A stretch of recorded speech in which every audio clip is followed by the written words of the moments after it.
I want to begin by acknowledging that I'm connecting today from the Squamish and Tsleil-Waututh traditional, ancestral, and unceded territories here in what we now call North Vancouver. I also want to pay respect to the Indigenous communities who are the traditional guardians of the lands from which you are all connecting today. And acknowledge the long-standing relationships with these territories, which remain mostly unceded. We pay respect to all Indigenous people from all nations across what we now call Canada. And of course, this is a very, very important week. And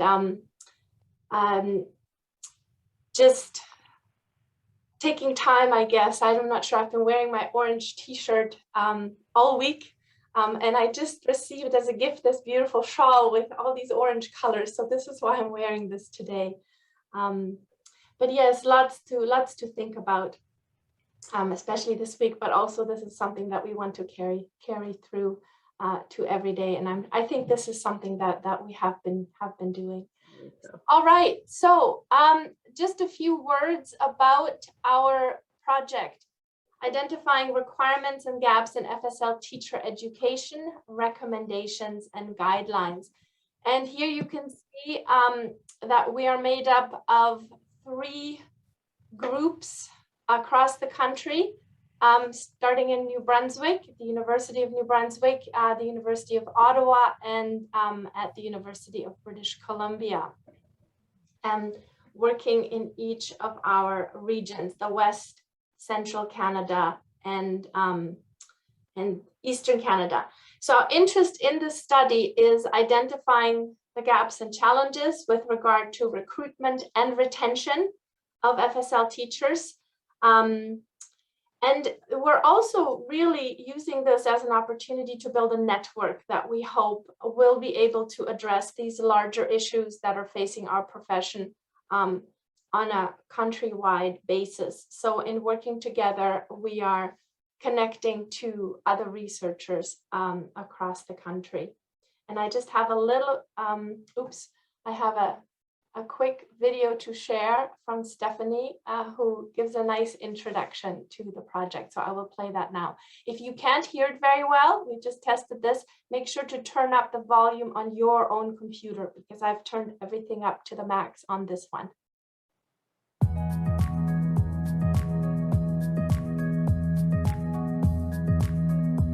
Bonjour tout le monde. Hello everyone. My name is Stephanie Arnott. I'm Associate Professor and Teacher Educator in French Second Language Education, currently working at the University of Ottawa's Faculty of Education. I am also fortunate enough to speak to you today as the lead researcher on an exciting new 2-year pan-Canadian research project being funded by the Canadian Association of Second Language Teachers. The title of the study says it all. We are looking to identify requirements and gaps in FSL teacher education in the hopes of making key recommendations and guidelines at the end of the study. Notre équipe de recherche est composée d'un consortium d'experts en recherche provenant de 3 facultés d'éducation reparties dans tout le pays. On a l'Université de la Colombie-Britannique dans l'ouest du Canada, l'Université d'Ottawa dans le centre du Canada, et l'Université de Nouveau-Brunswick dans l'est du Canada. We are hard at work collaborating to achieve the 3 main goals of the study. Tout d'abord, nous voulons identifier les normes et les pratiques actuelles dans l'enseignement de français langue seconde au Canada, de la maternelle à la 12e année. Ceci inclut la préparation, la certification et l'embauche des enseignants du français langue seconde. We will be talking to other FSL teacher educators, school district representatives, and new FSL teachers to hear what they have to say about FSL teacher preparation, mentorship, and retention. Finally, we will look at how all of this information compares across the different regions in Canada and the participant groups to inform ongoing FSL teacher preparation and professional support across Canada. You can find out more about the study and how to participate on our project website at www.casalt.org/FSL Teacher Ed. Vous pouvez également nous contacter par courrier électronique à l'adresse fslteachered@casalt.org si vous avez des questions. Il s'agit d'une étape importante pour remédier à long terme à la pénurie actuelle d'enseignants. We hope that you are as excited as we are about this timely research study, and we look forward to sharing the findings with you in 2022 when the study is complete. I hope this message finds you all well, and I look forward to discussing the findings and perhaps meeting you as participants in the study. Take care. All right, that was actually a really good overview and a good plug. And so this is very interesting now that we're, oh no, please, not again. As we're going to share a little bit of about how it's been going. But just quickly, before I pass it on to my colleagues, our research focus has really been on language development and support, access to language, French language specifically, and so not just in terms of the language and language competencies of teacher candidates or teachers themselves, but the kinds of access that they have within the profession. We've looked at content and methodology of teacher education programs, what is being offered, and then we've also talked a lot about mentorship. Mentorship at all phases. So during teacher education, at the end of it, transitioning into the workplace and the first few years. And what we've really done is we've tried to focus on solutions. So we're all pretty much aware of the issues, the challenges, the problems. And so we really wanted to talk about what solutions are being put forward and what obstacles are in place that is keeping us from making these solutions actually happen or arriving at these solutions. So I will end there and I will pass it on to Karla. Yes, thank you, Meike. Right, so I'm going to, I guess, walk us through these updates, have a look at what we have accomplished so far in this project. Right, so the first step really was getting the approval of the research ethics, and that was granted from each of those 3 partner institutions that you saw in the video. So University of Ottawa, University of New Brunswick, and University of British Columbia. And we accomplished that back in October of 2020. So that's really when we were able to begin sort of the project. And one of the first steps was the project website. So CASLT has a dedicated web page for this project on the CASLT website. You can see the URL there. And we actually set up a sign up for participation on that project website. So we have all the information about the project, the video that we just watched, all of the informed consent for participation is all there. And still is. From there, so right after that ethics approval in October of 2020, the first step that we took was to actually scan, have a look at all of the websites of all faculties of education across Canada offering FSL either specialty or FSL programming, and information on these programs was collected in a spreadsheet and then was vetted through key contacts at each of those institutions. So that was quite an undertaking. We really gained a lot of information on sort of what was out there in the faculties of education. And we submitted a final report just of this process to CASLT just, well, I guess it's last month now in September. So just under a year after beginning that. And at the same time in the fall of 2020, we launched our survey, and 3 versions of the survey were launched, a version for each of those 3 key participant groups. Prior to launching it, though, on the website, we piloted the survey internally, externally, took that feedback, so that took some time in the fall of 2020, and the surveys launched on the website in January of 2021. Those are still ongoing, so if you haven't done a survey yet and you would like to, you do have until about the end of this month. little plug for recruitment there. I'll talk about that more. So we have been engaging in some preliminary data analysis, and I think Stephanie will talk about that a little more, so I won't say too much, but just, you know, as I said, the survey launched in January of this year, and we began receiving responses from all across Canada, which was great. So over the winter of 2021, we began to analyze that data from the surveys, as well as what we had found from those websites of all of the faculties of education. And that preliminary analysis gave us a lot of insights for one thing, but we knew we wanted to know more. We wanted to follow up, and that really informed our focus group questions.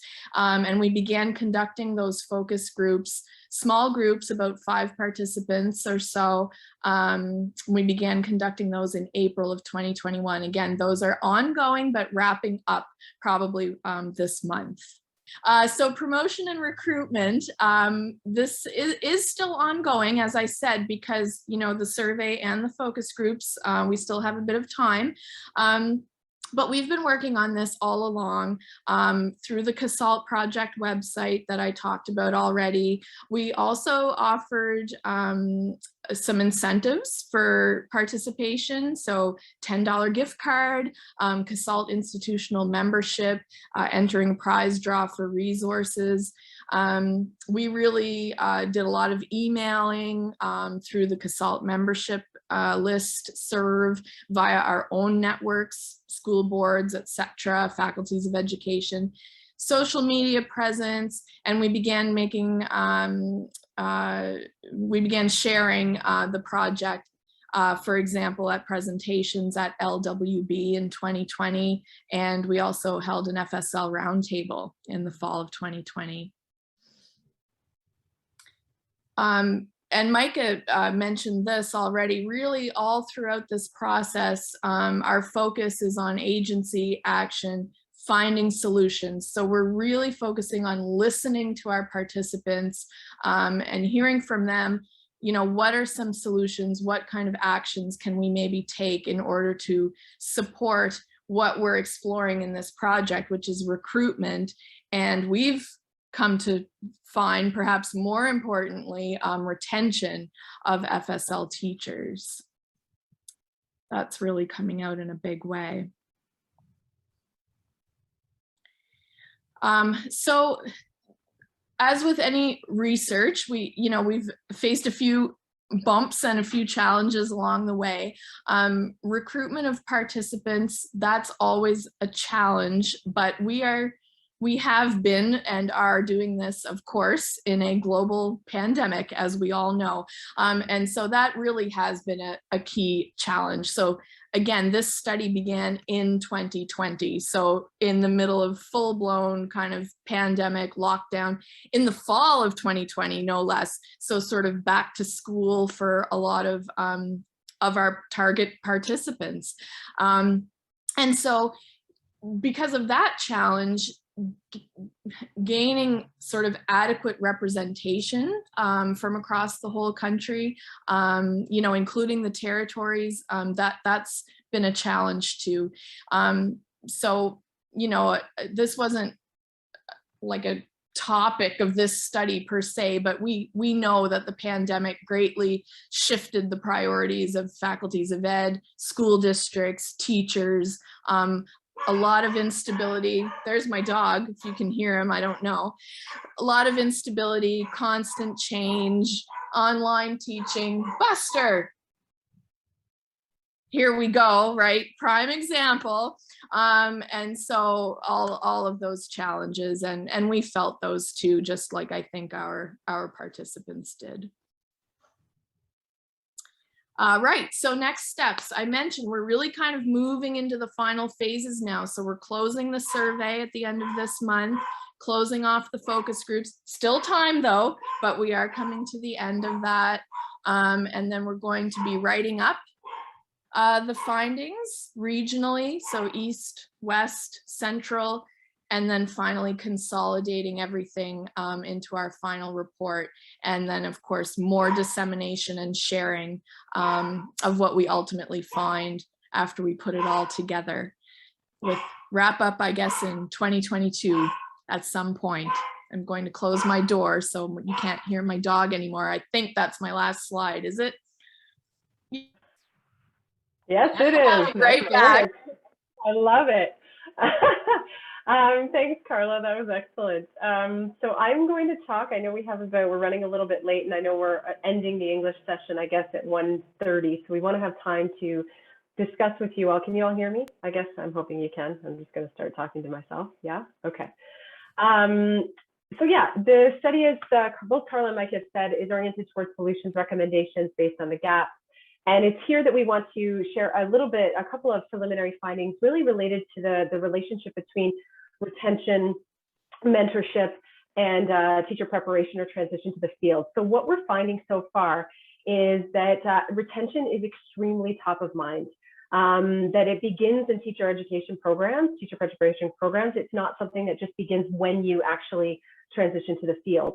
And this orientation from all participants, faculty of ed, school district, and teachers in particular, is what we find, and what one of the recommendations we're going to make is that it's key to responding to this shortage, that we can't only focus on recruitment, that it's in fact retention that is going to make a big difference according to the voices of our participants. We're focusing a little bit more on the teacher data today that you'll see. Again, I'm only presenting a little bit of it.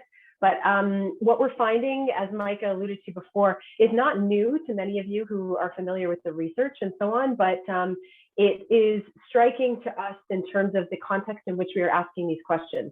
We are asking teachers in particular and school district and faculty of ed to focus on this idea of, new teachers, burgeoning professionals. What are they coming up against? What is of most need to them? And the overwhelming vibe that we're getting, a vibe is not necessarily research-like, but the overwhelming emergence in all the themes is that they are surviving and not thriving. And this is particularly after the transition to the field. So meaning right from their faculty of ed training to the field itself, that recruitment efforts themselves and supports during or after teacher preparation, in our opinion, will all be for naught. If this systemic, the things you see in bold right now are going, I'm going to show you some data in the next slide, to show you that we feel they will be for naught if the types of things teachers are describing, the systemic isolation, marginalization, devaluing of FSL teaching across all programs, is to continue. And the other piece that we're starting to see amongst most of the data itself, across participants, I should say, is that responding to this is not a dibble-dabble of quick fixes, that they're not working, that really this responding to the shortage in terms of retention is a systematic thing that has to happen across many contexts. So what you see here are three quotes that were particularly poignant for us, showing that in one way, shape, or form, each of the quotes speaks to how the system at large is isolating, marginalizing, and devaluing new FSL teachers. And again, this is not meant to be a bad news story. It's that you'll see in a moment that we're seeing them in their survival, showing us things that could very well lead to that systemic change via our support and responding to the recommendations we're going to make based on their participation. So in the red quote on the left, and I don't know if I have time to read the entire thing, but you see some pieces coming out in bold. This is a really interesting example of putting the onus on the FSL teachers themselves to be not only teachers, but to be translators of resources, translators of professional learning experiences. They find out very quickly when they come to the field that they're not only an FSL teacher, but they are also being made responsible to translate system level offerings, in this case, professional learning in French and English. And this is not something that hasn't been seen in the research related to resources, for sure, but this is striking to us that many are feeling that role that they play permeate across their role within the school. The purple quote, we don't have anyone in the district to help us, that quote that starts there, is a common example of how FSL teachers often find themselves to be a lone wolf of sorts, feeling abandoned by the system and so on, that they're left to their own devices to find things on their own to help. And then the blue example is a striking one, particularly if you're familiar with core French and how core French teachers, it's a quote in French, but they go by a cart, often don't have their own classroom. But this one is striking because of the honesty and the honesty of how that makes them feel. It makes them feel devalued. It just is an example of the way FSL is delivered, how it functions as a constant reminder that they are not as valued as other teachers might be, other subject domains might be, both within the school and in the school system more widely. So what are participants doing to survive in this environment? We, again, are focused on solutions, trying to see teachers, school districts, faculty of ed reps as agents of change. They are the ones who are going to be the ones enacting whatever it is that people in positions of power might advocate that they do. So where do they go for support? Example, what solutions? Mentorship has emerged as one of the key pieces of this survival mechanism of what they do to survive. And we think that it is actually a very huge key for them to thrive as well. We're starting to see other pieces related to that as well. So not just mentorship, but we wanted to highlight that today, that it was often referenced as a main reason why they remained in the field. They were able to find someone or someone approached them. Oftentimes not an expert teacher per se, it can be somebody who is a new teacher as well, either in their school or in their school board. Initial findings are also showing that new FSL teachers are seeking creating mentorship opportunities to basically achieve the following goals in those bullets: to maintain, develop their proficiency, share strategies and resources, which makes sense amongst any teachers that do that, and to feel validated. So again, to respond to those systematic feelings of isolation and demarginalization. Marginalization. So again, we're focused on solutions. So it's 118. I've blasted through what I feel like, or what we feel like as a research team, are really the poignant pieces we wanted to share as part of this AGA, the networking piece, because we want to hear from you. Not only because we're looking at this presentation to be a mechanism for continued recruitment, we need survey participants. I know we haven't given you numbers per se, but we're doing fairly well, but we would love, there are definitely way more FSL teachers, school district representatives, faculty of education. We're doing fairly well on the recruitment side, but we want to hear from you in response to these findings, but also orienting towards what is going on and what solutions are being offered. So it looks like, and maybe I can get Meike and Karla to give me their 2 cents on this. We've posed these 2 questions. What are you doing to retain teacher and new FSL teachers and not simply recruit them? So again, most of the people in this room right now we have researchers, we have some teachers, I think. I can't remember from the poll, I don't have it in front of me. But then also we wanted to acknowledge that there may be some teachers in the room who are practicing right now, and we want to know what encourages you to stay in the field. And what could be done to help you remain.